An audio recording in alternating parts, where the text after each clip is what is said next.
Papalayasin ng China sa Pilipinas. Babalang binitawan ni Secretary Anyo.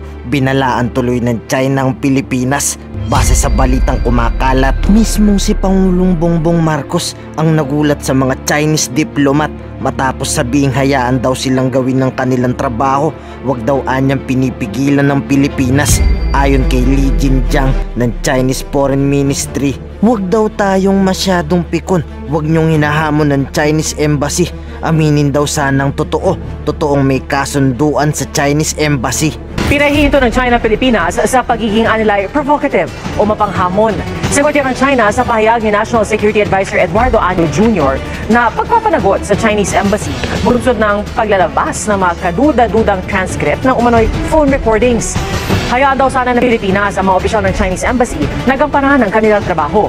Panawagan pa ng Chinese Foreign Ministry sa Pilipinas, itigil ang pagtanggi sa anilay facts o katotohanan o paggawa ng mahakbang na mas makakasamaan nila sa Pilipinas. Tila humihinaan nila ang Pilipinas kapag iniharap ang katotohanan at ebidensya at wala na rin daw saysay ang ipinuputo ng bansa. Pero ayon sa dating mga opisyalis ng defense, naniniwala silang ginagamit ng China ang pagkakataong ito para gibain ang paniniwala natin sa defense. Magdudulot daw kasi ito ng pagkawasak kung iba-ibang pakikinggan ng sundalo sa defense.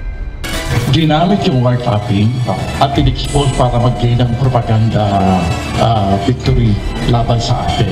Sinisira yung mga officials involved like the Secretary of National Defense, our National Security Advisor, and very important, yung ating officer na nasa ground, no? Medyo tatamaan niya.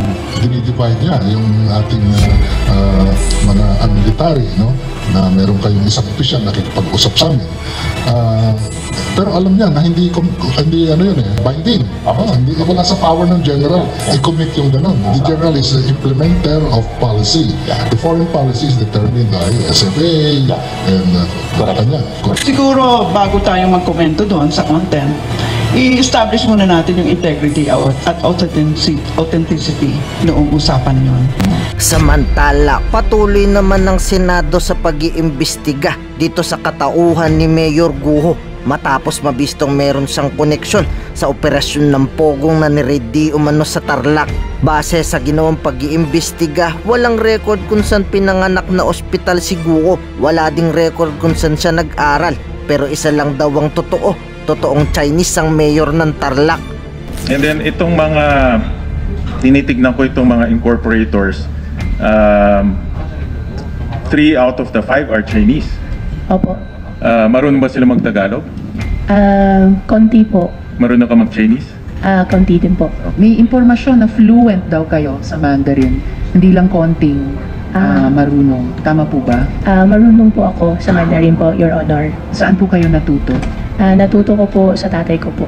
Sa tatay niyo? Opo, at saka sa mga nakakausap po, at saka self-study na rin po. Si Mayor Alice ba at ang mga tulad niya may mga mahiwagang nakaraan ay mga asset na pinapasok ng China sa ating gobyerno para magkaroon sila ng mabigat na impluensya sa politika sa Pilipinas?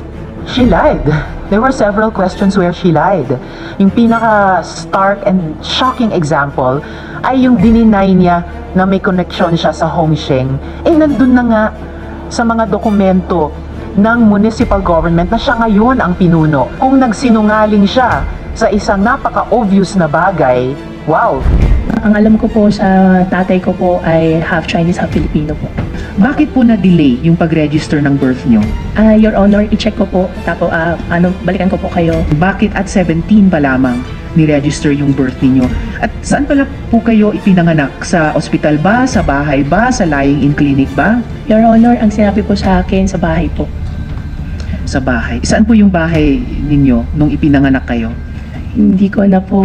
Tinulungan din po ako ng mga kaibigan, tinulungan din po ako ng previous administration din po.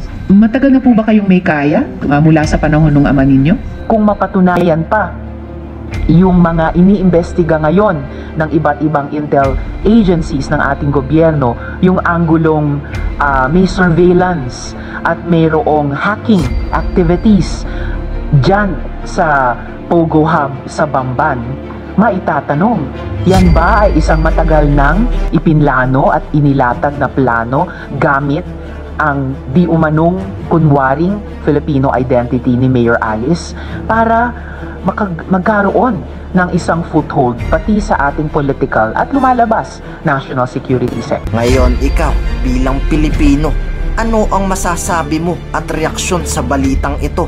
Mag-iwan ka ng komento sa ibaba at atin pong babasahin isa-isa.